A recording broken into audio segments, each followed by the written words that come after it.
கோவை தெற்கு சட்டமன்ற தொகுதிக்குட்பட்ட செல்வபுரம் மாநகராட்சி பெண்கள் உயர்நிலைப் பள்ளியில் தனியார் CSR பங்களிப்பில் கட்டப்பட்ட கழிவறைகளை பாஜக தேசிய மகளிரணி தலைவி மற்றும் சட்டமன்ற உறுப்பினர் வானதி ஸ்ரீனிவாசன் ஆகஸ்ட் 29 அன்று திறந்து வைத்து பள்ளிகளுக்கு ஒப்படைத்தார். இதேபோன்று கோவை தெற்கு தொகுதிக்குட்பட்ட மொத்தம் 5 மாநகராட்சி பள்ளிகளில் 21 கழிப்பிடங்கள் வழங்கப்பட்டுள்ளன. நிகழ்ச்சிக்கு பின் செய்தியாளர்களிடம் பேசிய வானதி ஸ்ரீனிவாசன் MLA, சமுதாயத்தில் குறிப்பாக மாணவ மாணவியர்களுக்கு அவர்கள் படிக்கின்ற இடங்களில் கழிப்பிட வசதி அப்படிங்கிறது ரொம்ப ரொம்ப அத்தியாவசியமான ஒன்று. அதுவும் குறிப்பாக பெண்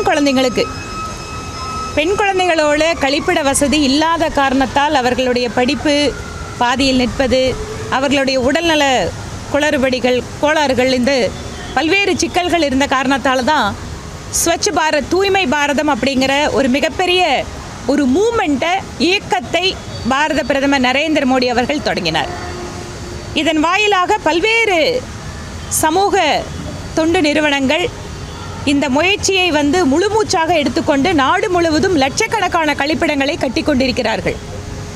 அந்த வகையில் கோவை தெற்கு சட்டமன்ற தொகுதியில் குறிப்பாக மாநகராட்சி பள்ளிகளில் மாணவ மாணவர்களுடைய தேவைக்கு ஏற்ப கழிப்பிட வசதி இல்லாத பள்ளிக்கூடங்களில் கழிப்பிடங்களை அமைப்பதற்காக 24/7 AI என்கின்ற கம்பெனி, பெங்களூரிலே இயங்கிக் கொண்டிருக்கூடிய கம்பெனியினுடைய CSR நிதி வாயிலாக கிளப் 41 என்கின்ற ரவுண்ட் டேபிள் அமைப்பு, அவர்களுடைய அந்த தொண்டு நிறுவனத்தின் வாயிலாக நிர்மால்யா என்கின்ற திட்டத்தின் கீழாக இன்று 21 யூனிட்கள் கோவை தெற்கு சட்டமன்ற தொகுதியில் அர்ப்பணிக்கப்பட்டிருக்கிறது.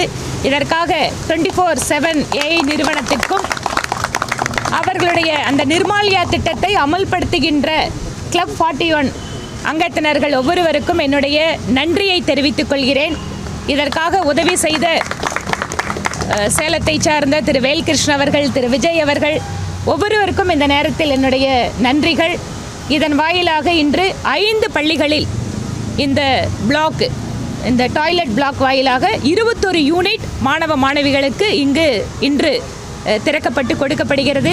இதற்கு ஒத்துழைப்பு கொடுத்த மாநகராட்சியினுடைய கல்வி அலுவலர்களுக்கும் இந்த பள்ளியை சார்ந்த அத்தனை ஆசிரியர் பெருமக்களுக்கும் எங்களுடைய நன்றி.